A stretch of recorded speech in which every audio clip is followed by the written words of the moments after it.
Good afternoon, everyone, and welcome to our Tech Talk on SIEM. Thank you so much for joining us today. My name is Siddharth Sharat Kumar, or just Sid, if that's easier to pronounce, and I work as a product specialist in Manage Engine Log 360, which is our comprehensive SIM solution. I'm also joined today with Vivin Satyan. Vivin is our senior technical evangelist, part of the AD Solutions division at Manage Engine, and he works extensively with deploying Active Directory and IT security solutions across the globe. Vivin, this is Vivin here. Yeah, Sid, thank you very much for the introduction. And hello, everyone. First things first, thank you very much for joining us in today's webinar. I mean, we do this webinar quite often, and we see that good number of people sign up and stay till the end of the webinar, which is really encouraging for us. And we plan to do such knowledge sharing sessions in the future too. So thank you very much for your overwhelming support. That means a lot to us. Over to you, Sid. Before we get started, I just want to make sure everything's okay with the webinar setup. I see a lot of people are still joining in as we've just started. I hope you can hear me loud and clear. I hope you can see the slide deck that we've shared. In case you have any difficulties with the webinar setup, do reach out to us on the live chat. So today's session is going to be on tips and tricks for achieving effective SIM. And what we're going to be looking at really is SIEM trends, technologies, and techniques. And we're going to dive into specific use cases to illustrate how we can leverage these security monitoring techniques in our organizations. Right, so it's going to be a very problem solution approach where we're going to give a few examples and really dive deep into looking at how specific techniques, analytical techniques, can be leveraged for detecting and responding to security incidents. Right, so that's the agenda for today's session. I think Vivin and I, we've planned a presentation for about 45 minutes, after which we'll open the floor for questions, and we'll try to do a live Q&A. But of course, this would mean that you have to interact with us. You'd have to ask a lot of questions so that we can take those questions and answer them. Right. So as in when we are in a particular slide, do keep your questions coming. We'll try to see if we can answer them in that given slide itself, but we'll definitely make a note of it and answer it at the end, if not immediately. Right. So please keep your questions, because that's one of the main reasons we like to do these webinars and tech talks, because this is as much a learning experience for us as it is for you. So today's session, if you're wondering what makes us fit to do this session, it's because we are very experienced in terms of interacting with security professionals and Active Directory administrators. Last year, in 2018, our team in Manage Engine, which is the Active Directory and IT security solutions team, we did over 44 seminars in more than 26 countries across the globe, right? So along the way, we've interacted with over 3,000 administrators. So a lot of what you're going to see today is really based on some of the specific cases that we've dealt with in 2018. Of course, Manage Engine as a company, we've done a lot more events in 2018, but these are all just what I've listed out on the screen. These are all just events for Active Directory and IT security administrators. Right, so this is our credentials. So hopefully, whatever we say resonates well with you as well. Right. So as we get started with today's tech talk, I want to summarize a few lessons that we learned in 2018. Right. So like I said, we've spoken to a lot of administrators and dealt with a lot of cases, and a few things that really stood out for us and very relevant for the discussions that we are going to have today. I've listed them out on this slide. The first is that security teams, we've noticed, focus a lot on preventive measures, but don't seem to have adequate incident detection. Right? So that's why today's whole topic is on SIEM, because we're noticing when we go to client locations and we help deploy some of these tools that we have, we notice that a lot of organizations today seem to have next-gen firewalls and cutting-edge endpoint security tools and vulnerability management, etc. But they seem to fall behind when it comes to detection mechanisms, right? And what this means is that organizations aren't aware when their network is under attack, right? So when their preventive solutions fail, they don't seem to have that next layer of incident detection mechanisms. And as a result, you might have read a lot of reports and studies which are showing that it takes months for organizations to discover data breaches. Right? So imagine if you go tomorrow to your office and you learn that maybe 7 or 8 weeks ago you had a data breach on one of your critical servers. And this is, of course, it might sound a little scary, but the fourth point really is what we want to focus on today, right? In fact, this was from a Verizon study where they found that when they investigated breached companies, it turned out that those companies had logs that contained details about the breach all along, but were just not able to analyze it, right? They had the logs, they've collected the logs, but they just don't seem to have the analytics needed to detect when a particular log message is throwing a red flag. So if I get your message right, the trail of the event was there, but the administrators, in some cases, unfortunately, failed to notice the trail. Absolutely. Okay. Absolutely. Okay. And the fifth point is also, and I'm going to give it to Vivin from after I say this, which is that insider threats have been on the rise. And if you just aggregate data from multiple studies, you can make an approximation that about 1 in every 3 data breaches directly stem from an insider of an organization. That's a lot. That's right, a lot. Absolutely. Okay. Thank you very much, Sid, for the wonderful start. Now, the last point is something that is of interest to me because I have a slide next coming up. So now that slide is not from me. I did not make up the slide, nor it is not from a third-party company. It is directly from Microsoft. Now, this clearly summarizes the things that you just mentioned in your deck. I mean, in your slide.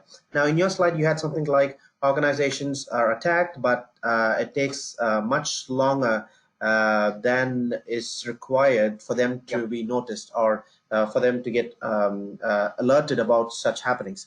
Now, that's exactly what we have right here. Now, this I managed to get this picture, this pictorial representation from a Microsoft Ignite show where one of the Microsoft employees were actually delivering a presentation there.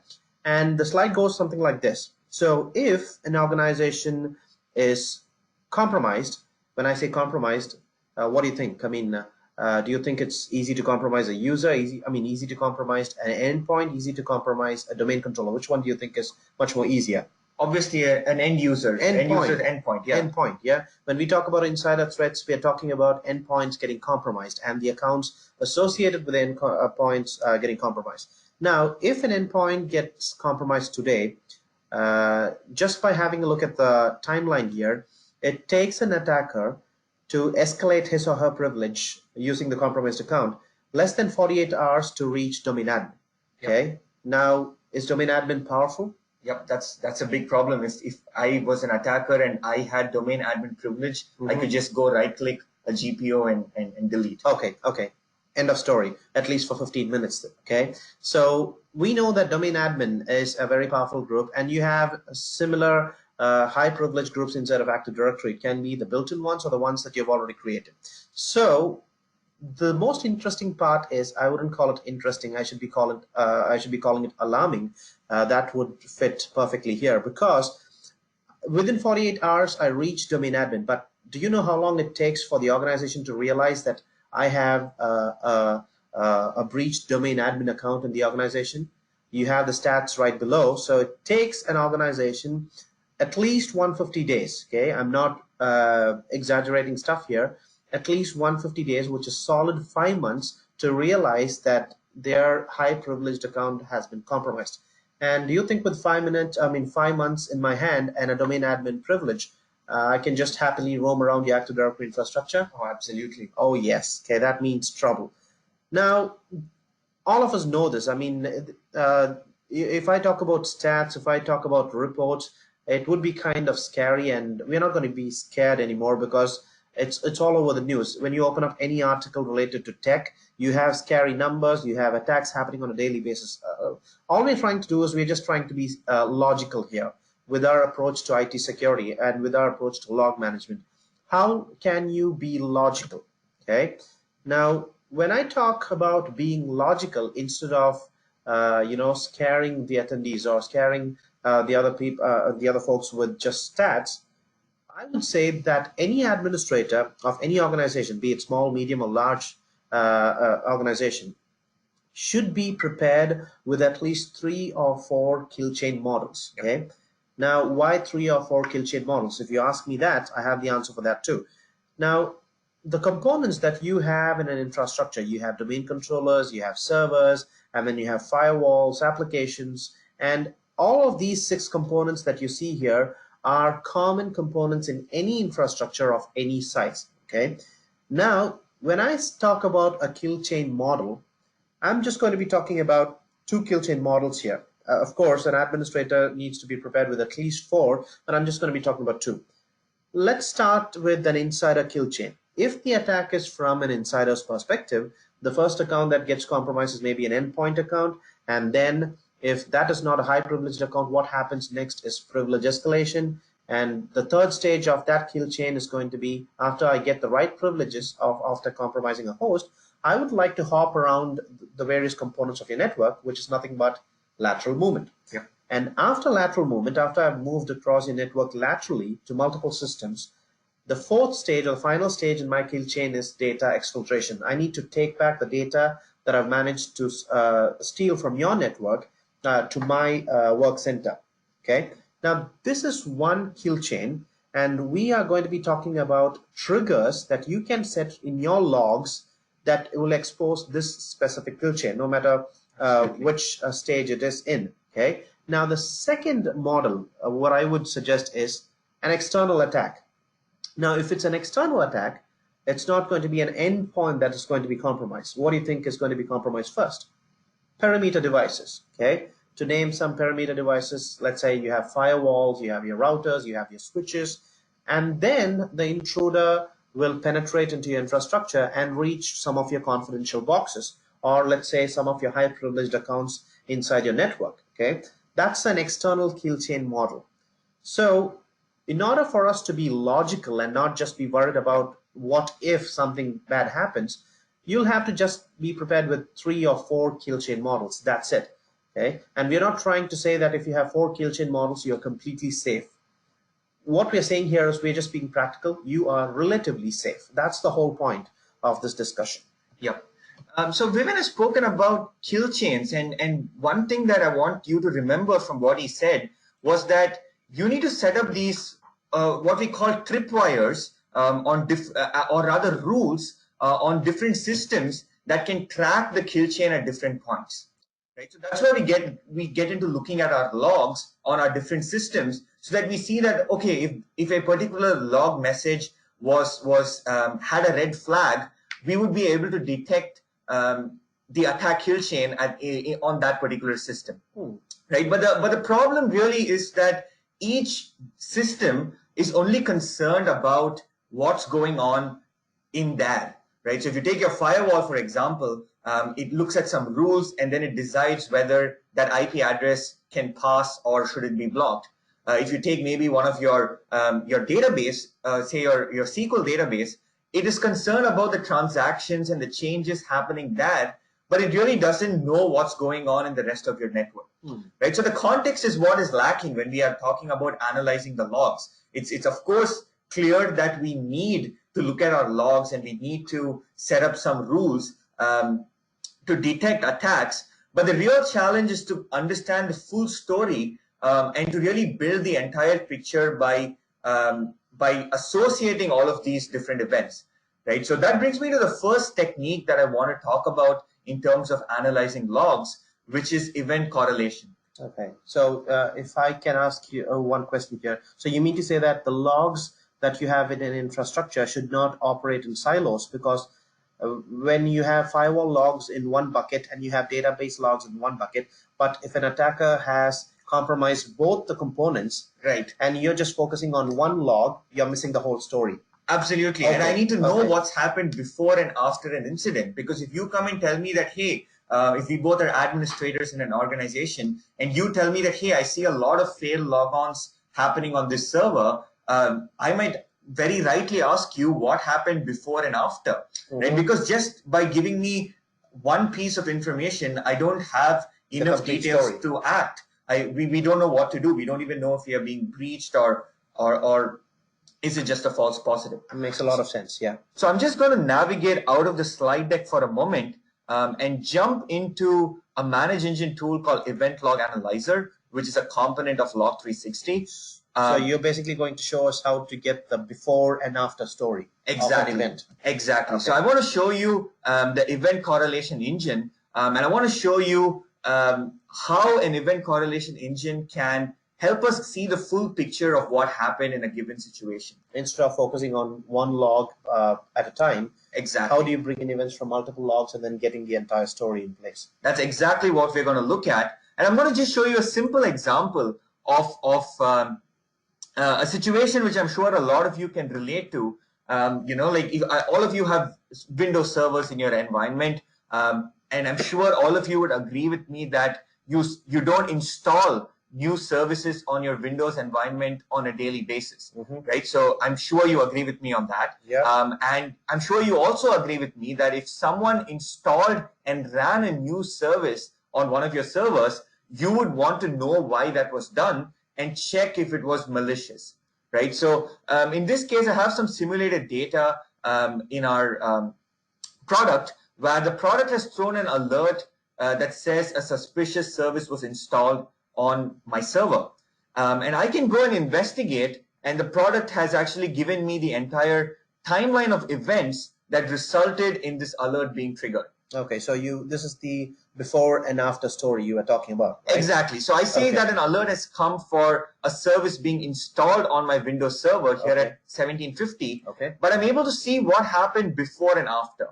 So if I look before, I can see some kind of account related activity. So you could maybe think of this as a brute force kind of situation where you can see a multiple failed logons happening at 17:48 p.m. And we see this happening a few times, after which we have a successful logon 1 minute later. Of course, it's still not surely a threat at this point, but we notice that the same user account installs a service on the Windows server at 1750. And then I know after that, in another 40 seconds, the service is launched. Yeah, very interesting point, because new service installation is something associated with backdoor account creation in most of the cases. I'm not saying all the cases, but most of the cases. Absolutely. And I think most admins here today would be alarmed, irrespective of the situation. It could be some malware, it could be anything. If a new service was launched on your server, you'd surely be concerned, right? And a correlation engine is able to not just throw the alert for the fact that a service was installed, but it's also able to associate related events so that you can really validate the alert and you have the details needed to investigate. Okay. Right. So I just I'm not going to dive deep into the product or dive very deep into each case, but my objective was just to, state the problem that we have, which is that a lot of organizations struggle to associate these different events on these different sources. Vivin showed you those 6 different sources: firewalls, databases, servers, even some of your cloud applications or other systems that you have. And really being able to correlate data between all of these sources becomes very important. Just going back to the slides that we saw earlier, where it takes a long time for organizations to detect that they have been breached. So obviously a technique such as correlation can go a long way, in giving you those contextual alerts so that you can mitigate a security incident before it results in a data breach. So you mean to say that any application from any vendor that the organization uses, right, the core functionality should be given to correlation. Right. You don't want them to work in silos, as to quote your words. That you want to be able to build the entire picture. So as and when new systems are added, the logs from that system have to be ingested into the SIEM solution, and the correlation and algorithms have to be applied on that. Oh, all right. Okay. Now that you've told about, I mean, you've talked about event correlation and all that. You remember I told you that an administrator has to be prepared with at least 2 or 3 kill chain models. Yep. Now, I'm just going to, for the purpose of this session, just because we are pressed for time, I'm going to focus on one common kill chain. When I say common, I would be confident in saying that at least 99.9% of the organizations have this in their infrastructure. Because when I say that an IT organization has Active Directory, that's not an understatement. Okay. Yep. So, which means any Active Directory infrastructure will have a Windows components. Now, how do you design an attack kill chain for the Windows components is something that we're going to discuss now. And my kill chain has 4 stages. Okay. Now, how can you catch an intruder in any one of these 4 stages is what we're going to discuss now. Let me share my first case here. Now, what do you think is the first step in an insider attack? Any guesses, Sid? They usually try to compromise a credential or compromise an account. Absolutely, yep. Absolutely, fantastic. So now, step 1 in my kill chain is account compromise. Okay. Now, there are various ways by which I can compromise an account. I mean, you have brute force attacks, you have rainbow table attacks, you have all sorts of password compromise attacks. I mean, pass the hash. I mean, you know the whole story. So yeah. I'm not going to be diving into all those common cases here. Now, the case that I've picked here is kind of unique. Okay, I call it a penetration test cases here. Now, Sid, if I say that every attack has a pattern, would you agree with me? Yeah. Okay. Now, does brute force attack have a pattern in place? Yep. We usually see a lot of failed events, and then finally the failed events stop, and you have a successful. Absolutely. Yep. So it's something like failure, failure, failure, and then a sudden success. Now, let's say that I am planning to compromise a Windows account. Okay, I know the username. I'm just trying to compromise the Windows account. Of course, you can run a brute force on a non-Windows account, maybe a Gmail or Hotmail or Yahoo, whatever it is. But now I'm just going to apply brute force to a Windows account. So now applying the same pattern here, I have failures, failures, failures. I would not exceed 4 failures. Why? Because I might get, depends on my account lockout policy, yeah. The account might get locked out. So I'm just going to ignore that. So I just try for 3 times, and then the 4th time I might succeed or I might not succeed. So to be really cautious, I'll keep my threshold to 4 because I don't want my account to be locked out. That will reveal my identity. Now, if I'm planning a brute force account on an infrastructure, chances are 99% of the SIEM installations out there in the world have a trap to actually detect brute force. Yep. Yeah. So I'm not going to use the traditional method of attacking. Now, what I would do on the other end is I'm just going to use a technique called password spraying on my Windows accounts. Now, what is password spraying and how is it different from brute force? Now, in password spraying, I just have, let's say, 5 or 10 passwords in my hand, and I have a password generating algorithm, and I use that algorithm and input possible parameters, and I have 5 passwords in my hand. I choose the first password and I spray it once on one Windows account. And if that fails, I'm not going to try it second time because that would be stupid. Right. So I would then move on to the next account. Now, how many logon failures do I have per account? Just 1. 1. Okay. Now, how many SIEM solutions out there in the world track for every logon failure for every user? Not many. Yeah. Excuse me. You don't want to be receiving 100 emails a day just for logon failures. So that's why administrators would overlook tracking logon failures for every user. That's exactly what I want as an attacker. Now, how can you detect password spraying attacks is using Windows Event ID 4625 and then bringing it with 529 or 675. What I can do is I can just pick my sensitive accounts in Active Directory, domain admins, schema admins, application admins. Okay, let's say I have 30 users in total, 30 administrative accounts. Now, if I have logon failures, Event ID 4625 on any of those accounts, or let's say multiple of those accounts in less than 60 seconds, does that mean something to you? It could be a possible password spray attack. Would you agree or no? I'm not saying it's not. I'm not saying it's definitely an attack. All I'm saying is it could be an attack, right? So you'll have to first get the list of all your confidential domain user accounts, and then watch out for event IDs 4625 that happen in less than 5 minutes or less than 60 seconds. If that's the case, it could be possible password spraying. Now, this is one thing that I wanted to share with you. Now, after I compromise a domain user's account, what do you think is stage number two? I want higher privileges. So right? You try to move yourself, elevate your privileges to one of the top level groups. Absolutely. Okay. Stage two in my attack kill chain is privilege escalation. I've compromised a domain user. I can only do so much with domain users. So I would like to escalate my privilege to, let's say, a domain admin, right? Now, how can we track this? Of course, we have event IDs, 4732, 2856, and all that. Now, all I'm going to do is track two event IDs, or two actions, I would say. Users being added to confidential groups or users being removed from confidential groups. And every time this happens, I want a real-time email or SMS notification.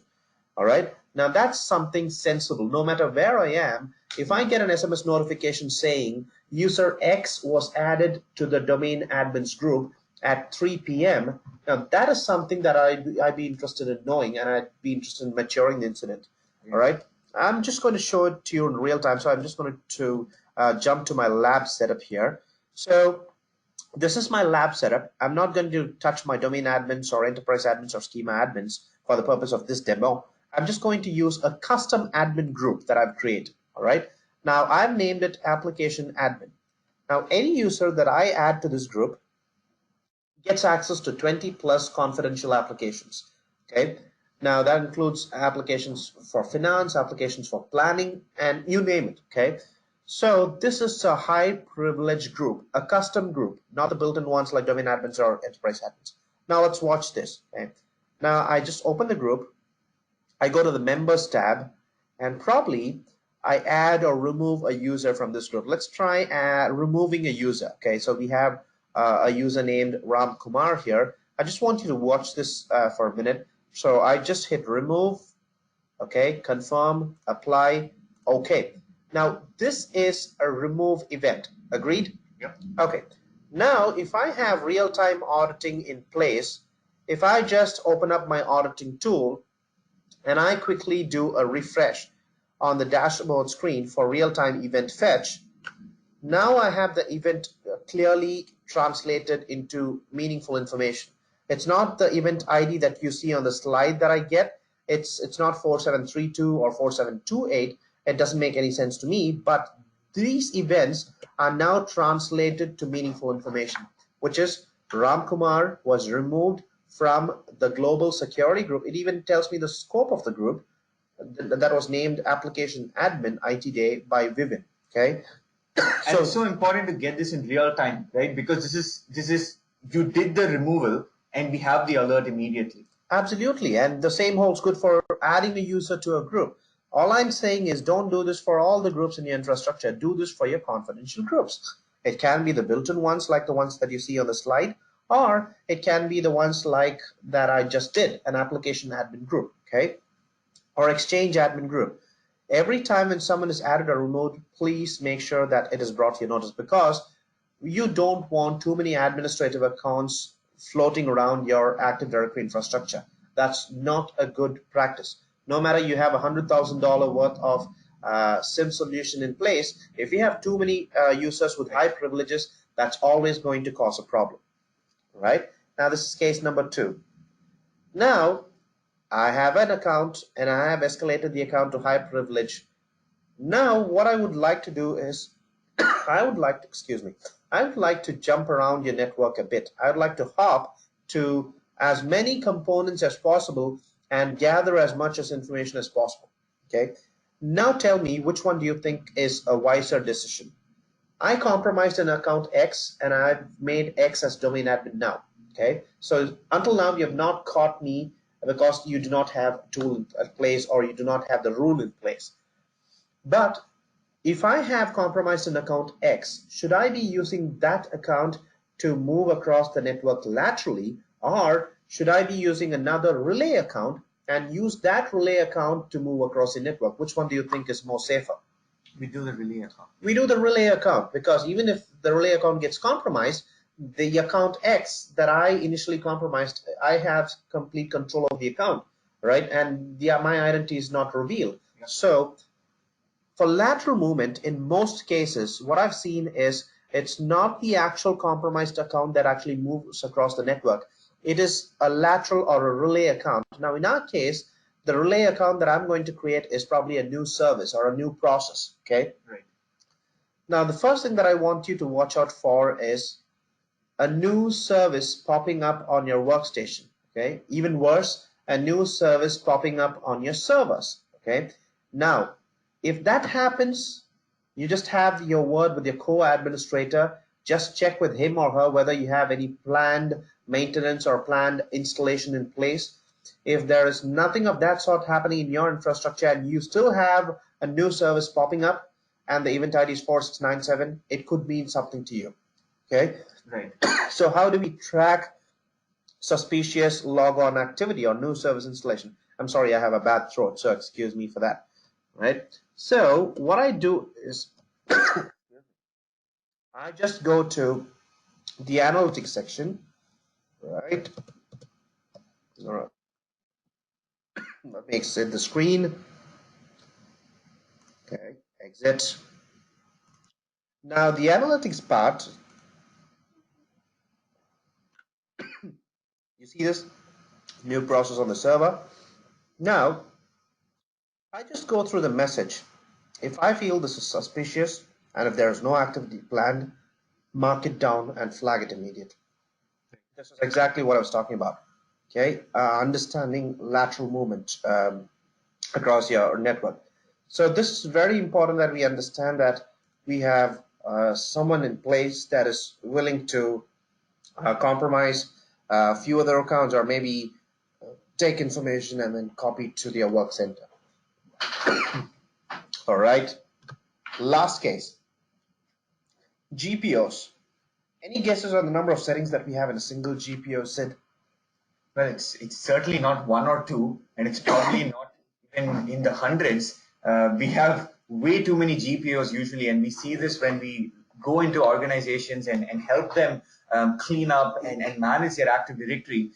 We know the size and the number of attributes and settings that are there. It's always a very tough thing to stay on top of. Absolutely. Okay. Now the fourth stage is, the answer is right there on the screen. We have, if you just open up a GPO, let me quickly do this, okay? So I'm just opening up my default domain policy here. I edit my default domain policy, okay? I go to preferences, I go to policies, okay? I go to administrative templates, and when I expand administrative templates, I have all settings here. Now, if I open up all settings, there you go, okay? So this is not all the GPUs that I have. This is just one single GPU, okay? If I just go down, it goes and goes and goes.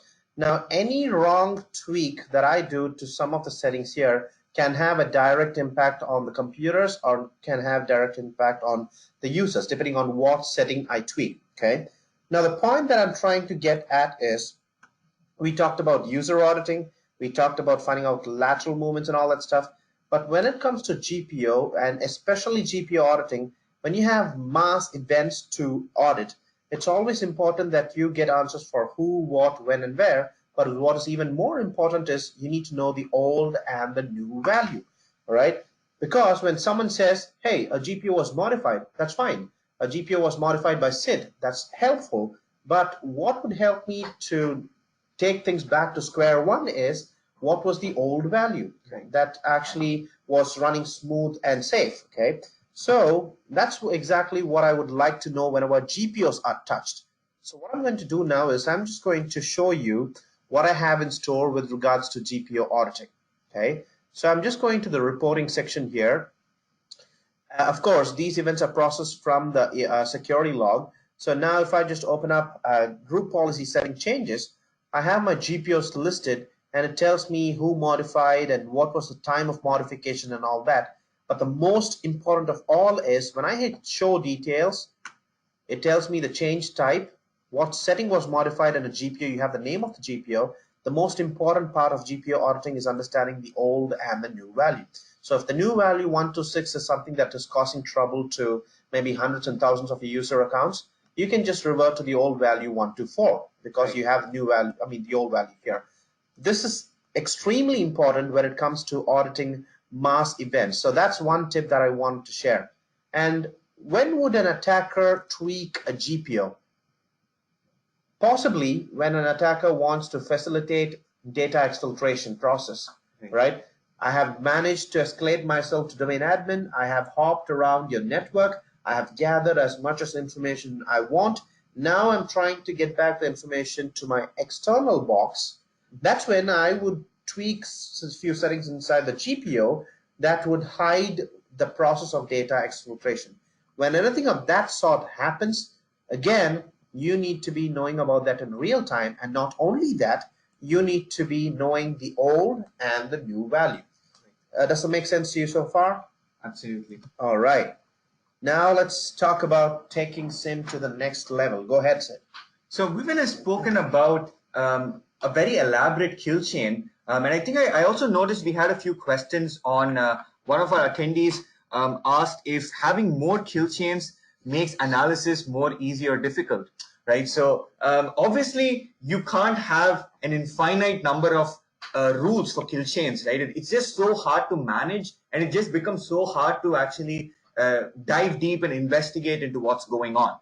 So with that in mind, I want to talk about how you can augment your existing the kill chains and the rules that you have in your SIEM solution by applying machine learning techniques on them. Right? Because what you would have noticed in what we've discussed so far, whether it's the example I showed you of event correlation, or whether it's Vivin's kill chain, where we are tracking specific things at different points of the attack, you would notice that we are looking at specific rules, right? And if the attack conforms to that rule, it sets a trigger and we get an alert notification, right? That is the basic idea of what we've seen so far. Awesome. And very rightly, that was such a good question. Because it really makes us think about how many rules can we practically have. Yes, right? True. We can do maybe for 80% of the cases, we define a few rules, and like you said, maybe 4 or 5 kill chains, we have mechanisms to detect. But if you're really looking at some of the more advanced attacks that are out there, and if you're looking to take our SIEM solutions to the next level, we need to apply machine learning techniques to the data that we've already collected. So you mean to say that we need to be slowly moving away from the manual process of auditing to an automated process? Absolutely. Okay. I would rather say that we would want to enhance the manual rule-based mechanism with what is known as UEBA, right? It stands for User and Entity Behavior Analytics, and it's fast becoming an integral component of SIEM solutions. Right, SIEM solutions themselves have been around for many, many years with different capabilities. But UEBA is something that has emerged in more recent years.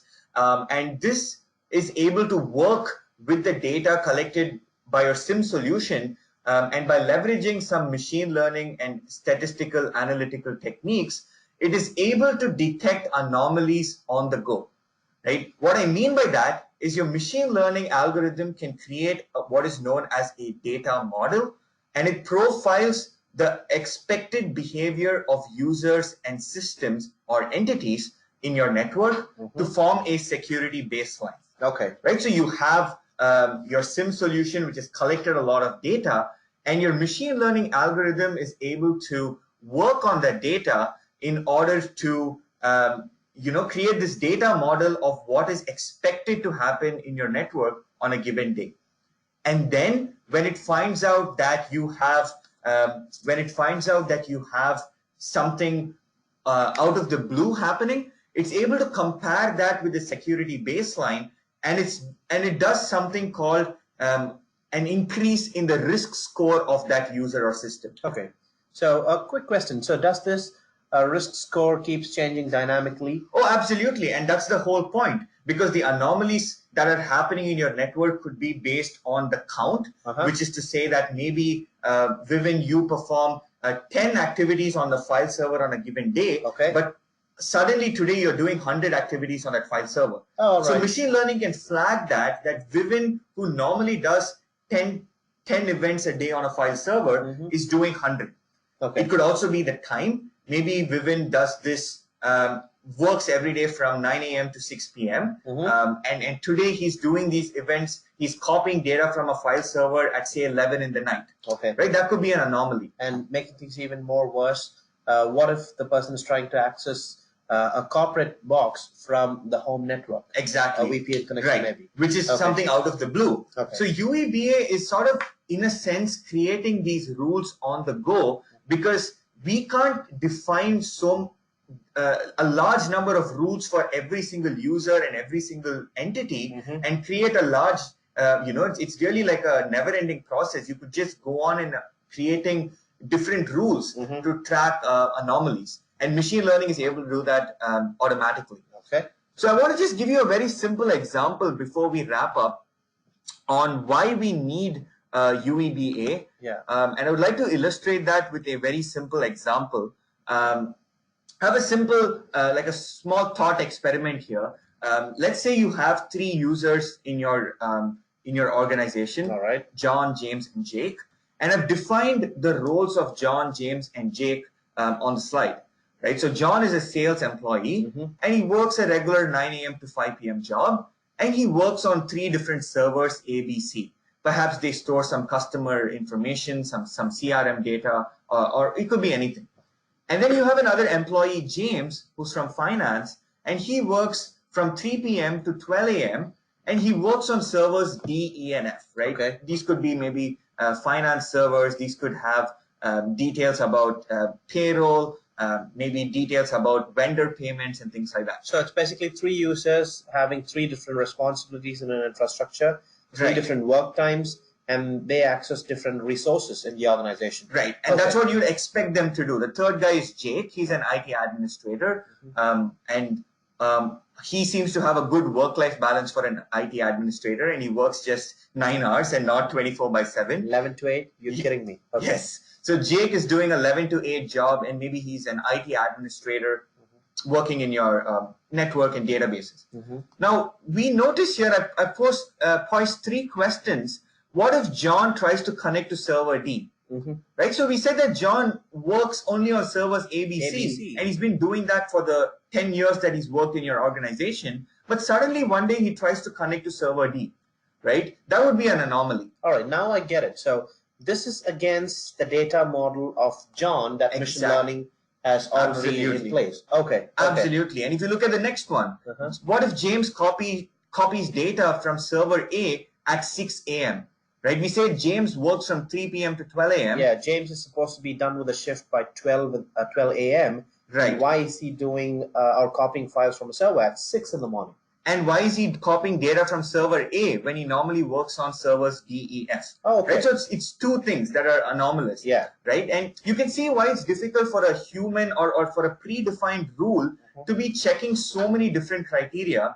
But machine learning is able to do this automatically in real time, and it's dynamic. So answering to the attendee's question, when you have too many kill chains, how do you get meaning out of all of these? So answering one simple answer would be bringing in a bit of machine learning. Absolutely. To your existing SIEM solution. Absolutely, especially for some of the bigger organizations out there.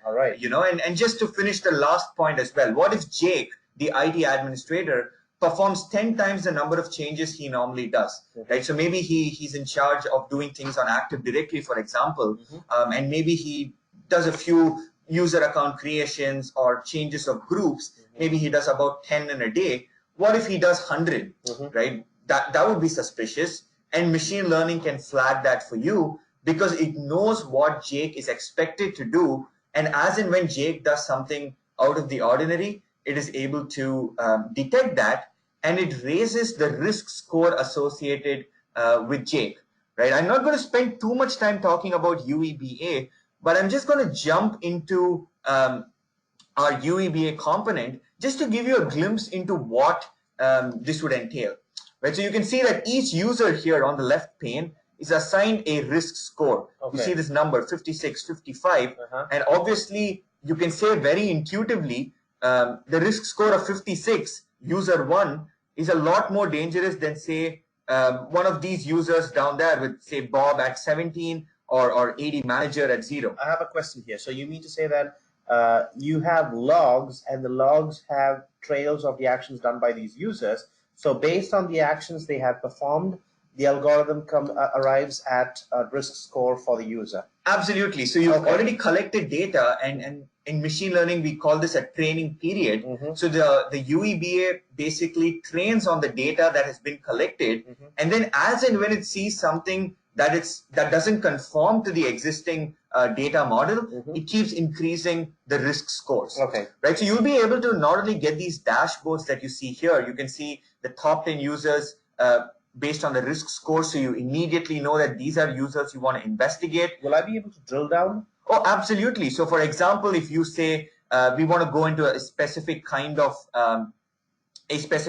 threat, let me just give you an example.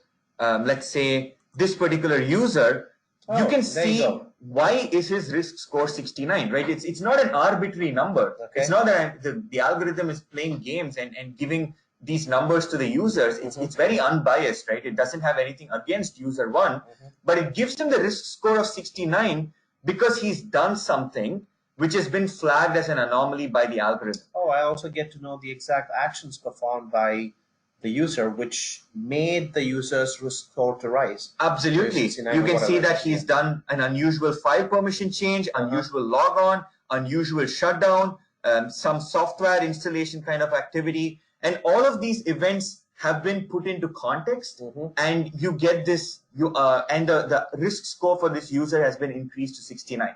So even in that minuscule chance that there is a false positive, you don't have to rush and do something that you'd regret before actually investigating and seeing that this user, what resulted in the increase in risk score. All right. Right. So this is really a new way to visualize security threats. It's not the conventional SIEM way where we sit back and wait for alerts, but we are proactively monitoring our network and constantly trying to understand what are the growing risks and evolving threats.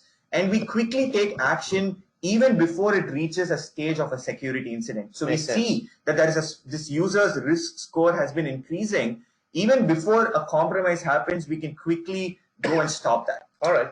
Makes sense. Makes a lot of sense. Right. And just to just before we wrap up, I just wanted to also say that we have UEBAs dealing with 3 different use cases essentially, right? And you might have noticed this on the dashboard that the threats get classified as insider threats, account compromises, and data exfiltration, which is also to tie back to the kill chain that Vivin talked about. So the same kinds of kill chains that we're looking at can be tracked more comprehensively, or rather with more precision by applying machine learning on what we've already learned so far. Okay, so just to summarize everything, please correct me if I'm wrong. So we look at user logs, we look at entity logs, we look at new processes getting started, we look at GPO modifications, we look at your SQL and SQL or firewall logs. So we take into consideration almost all the important components when it comes to log management, bring all of them together, use this algorithm, arrive at a risk score, and then help mitigate organizations in dealing with some of the common maybe insider threats or account compromise cases or data exfiltration cases. Right. Absolutely. Right. It's exactly what you said, that all of the different components that we are monitoring using our SIEM solution, we are augmenting that capability by adding a layer of machine learning on top. So whether you've added your firewalls, router switches, your databases, web servers, your Active Directory logs, all of these things are there, and the machine learning algorithm works on top of that. So everything that we've seen so far, really, you can boost. It's sort of just to give that extra bit of juice to the analytical engine by bringing in some of these more advanced technologies. All right. Right. So before we wrap up and just take a few questions for 5 minutes, Vivin will just quickly go over some key questions that you should be asking your vendor before you evaluate a SIM solution, right? So we've given you a lot of details, a lot of cases. But if you're looking at evaluating a SIM solution, Vivin will just quickly go over this. Yeah, thank you, Sid. Thank you for the introduction towards UEBA. I mean, UEBA is truly, as you said, the next step to enhancing your SIM process. Right. Right now, I have a checklist here in place. So this checklist will be applicable for people who are evaluating a SIM solution, or if you already have a SIM solution in place, I want you to use this checklist and see whether your SIM solution, no matter from which vendor it is, fits all these cases, because these are some of the best practices of deploying a SIM solution, I would say. Now, the first thing I want you to check is, please check whether your SIM solution supports both agent-based and agentless log collection, because in infrastructures where you have a distributed setup or where you have a complicated network infrastructure, it's always important that we have support for both agent-based and agentless. So we leverage from almost all possible log sources that we can to get a complete security story out of it. So that's one thing that's important. Now, second, after you collect the logs, what do? You process the logs. Right. So if you are talking about gigabytes of data being processed by your log processing engine of your SIM solution, then the log processing rate, it better be good. Okay, we are talking about processing at least 10,000 logs, 20,000 logs per second. So that's how the log processing rate should be. So just check what is the log processing rate, because if you are expecting at least near to real-time notification, the log processing rate has to be really high. Now, the third thing is, now interesting that you mentioned about UEBA. I want to know whether my vendor uses any such techniques, any such enhancements for analyzing the volumes of data that is being processed. Okay. Now, if you do not bring in a bit of machine learning, then it's all going to be manual work. Especially for the bigger organizations, right? Where you have, say, maybe 8 domain controllers and a lot of SQL servers and 1,000+ employees. Yeah. It's obviously you need these more advanced techniques to analyze the logs. And even small and medium businesses can also benefit from by bringing in machine learning. I mean, why just depend on manual security log or manual log management process when a machine can do the work for you? It's just enhancing the process. So it's just for higher accuracy and reducing the noise. Now, the fourth point is searches, because if I have flagged a user for, let's say, a security breach, I need to know whether that user account has his trail on any other parts of my network. It can be an entry in the firewall log, an entry pertaining to the user in the database, an entry pertaining to the user in the applications that he has touched. So I need to know about a specific data pertaining to an object that I have flagged, for which I need to have fast and targeted searches in my log processing tool. Okay. And the next thing, and the most important of all, is, can I set alerts on anything that I want in the logs? Because no one size fits all when it comes to IT security, because a small organization would have a different auditing requirement, and a large organization would have a completely different auditing requirement. So will I be able to set alerts based on my requirement or based on my log source priority? The last and the most important of all, storage, log storage. One thing that I would like to focus, that I would share, is you need to check for 3 things basically. How safely are your logs stored? What is the log compression ratio? And is it encrypted, or is it hashed, or is it timestamped? So all these 3 things need to be in place when you talk about log storage, because the time frame of log storage varies depending on the regulation that you follow. Certain regulations want you to store logs forever. Certain regulations want you to store log for 365 days. So it completely depends on the regulation that you fall under. So all these 6 points are what I call the effective checklist for evaluating a new SIM solution or an already existing SIM solution. Now, you might have a question for us. Now, this webinar is from Manage Engine, so you might be wondering, what do we have in store for a SIEM solution. Now, so far we've discussed about two modules of our existing SIEM component, a SIEM solution, which is Event Log Analyzer and AD Plus, the ones that we've been displaying to you. Yep. Yeah, all these two modules put together is what we call as Log 360. And please keep in mind, Log 360 has the machine learning module included to it that is called as UEBA. So which is said the Log 360 UEBA, or your User and Entity Behavior Analytics, works on top of Log 360. And I just jumped into that at the end, right, where I showed you some of these risk scores and all that. So that would be typically we see our customers, once they deploy Log 360, they might want to augment that functionality with the UEBA add-on.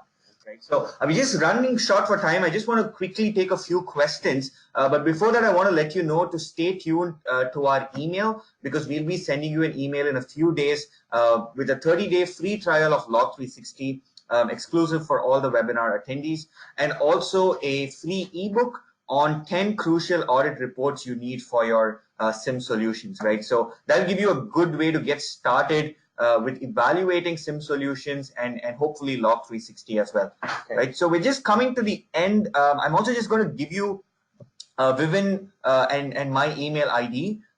So this you can reach out to us at any time to discuss further on any specific cases or requirements that you have in your organization. I'm also just going to just pause the webinar for 10 to 20 seconds as Vivin and I collate the questions and answer them out loud. So just stick around for a few seconds and I'll just see you in a moment.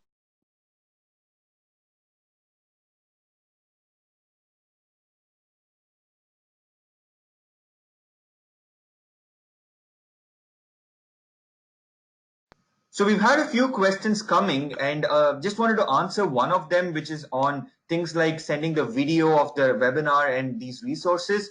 Just stay tuned for a few days, and that is something that we'll definitely send out to you. And also, I noticed we have a few specific questions on your individual cases. We're not going to take them live right now because we want to answer the more general questions that would benefit anyone. But I'll definitely reach out to you personally based on the questions that you've asked. So Vivin, can you just answer a few questions? One of our users wants to know if you have any recommendations for auditing the privileged user accounts in their organizations. All right, that's a very generic question to start with, and also an important one, I would say. So thank you very much for asking the question. So the name of the user, I guess it's Vijay. So thank you very much, Vijay, for the question. So answering to your question, what do I do for auditing privileged users? Now, privileged users, you can think of privileged users falling under various categories, Windows accounts or non-Windows accounts. So what I would say is, I'm just sticking to the Windows privileged accounts here. For auditing privileged users, we have an auditing section here. I told you that AD Audit Plus is one module of Log 360. So I'm just going to quickly show you something here. Now that you asked about privileged user auditing, I open up the account management category here, and I have something called administrative user actions. Okay, now this resonates something similar to what Vijay asked, which is privileged user auditing. Right. Now what I do here is I need to know the actions done by a privileged user in the last week or the last 30 days or whatever. Okay, now this is what I call as object level auditing. So I just go and hit add. Now after I hit add, I can either choose a user, I can either choose a group, or I can either choose an OU itself and then target the actions done by the accounts. So this is where I choose the accounts. I mean, it's taking a bit of time since this is my demo setup, so please excuse me for that. Now, after the window pops up, I told you that you'll be able to select any objects for auditing, and based on users, groups, OUs, or active users. Now, let's say I'd like to choose an administrator. Okay, it can be the built-in administrator or my domain admins. So let's choose one account here. Let me do this. I'm just going to choose my account, search. Okay, okay. I'm just going to do VIVIN real quick if this works. All right, so now I'm just looking for the user Vivin. Vivin is a privileged user in the infrastructure. So I hit Vivin, I go OK. Now, after I do this, I get the complete trail of the actions done by the user Vivin, who is a privileged user in my infrastructure. The number of users that Vivin has created, has the user tried accessing or modifying a computer account, maybe it could be a server, has the user tried adding or removing users from top groups, any permission modification in the OUs, any setting changes inside GPOs. I have it right here in a single report. Now, this is what I can get. I mean, if you're wondering why it took me so long for the report to generate, the time period was such. If you just take a closer look here, I was just trying to retrieve the events or the actions performed by the administrator Vivin in the last 365 days. That's why. So if I just keep it to last 30 days, the report would be much more faster and easier for me to drill down. So 30 days, yes, here we go. We have the report in place. So this is one way of tracking privileged users. I hope that I have answered your question here. So again, you can pick your domain admins, schema admins, or your application admins, and then see what are the actions that they have performed in the last n number of days. Let's move on to the next question. Sure. So I also noticed, just a moment, let me just go back to the slide. All right, yeah, go ahead. Oh, yeah, can you just go back to the slide? Yeah, I just noticed that we had one more question from Saravanan, which says, is it possible to get a user-based report if a user logged onto a domain computer and copied data from a file server and uploaded in a public storage server? So we'd be able to track these events on these individual systems, yes. We've got a lot of pre-built reports to be tracking these things happening on when the user actually logs onto the domain, track the user details of that logon, and then when the copy of the data happens to the file server, right, we have in-depth audit reports for file servers where we're able to track things like the files being copied, deleted, modified, etc. So yes, to answer your question, Saravanan, we'll be able to track this entire kill chain with pre-built reports. And you've also asked if we can correlate Windows logs with firewall logs. Absolutely, we can do that. So we can, a lot of our pre-built correlation rules are looking at things like firewall activity and VPN activity, and then mapping that to the events happening on a Windows server, right? So we can definitely do that. I see a lot of questions popping up also on specific licensing and pricing related questions. The only thing that I can answer that would benefit everyone would be that our pricing is based on the log sources. I think one of our users, Alex, has asked a very specific question on the system requirements and pricing. But I'll just request all of you to reach out to either Vivin or myself via email, and we can answer your specific questions for your environment via email, right? And connect you with our pre-sales and support teams who can assist you further. Right, so thank you so much for all the questions that have been coming. My apologies if we couldn't answer some of the more specific questions. I hope this was an engaging session. It certainly was engaging for both Vivin and me to host this one. Thank you so much for joining us. I hope to see you all in future webinars, future tech talks, and hopefully at some of our seminars across the globe. Do take a moment at the end of the session to fill up the feedback form. We always love to hear what you like to say and any suggestions you have for future webinars and tech talks. Right? Thank you so much for joining us. Do reach out to us via email, and we'll also be sending you some resources in a few days. Thank you very much. All of you have a good evening. Thank you. Thank you.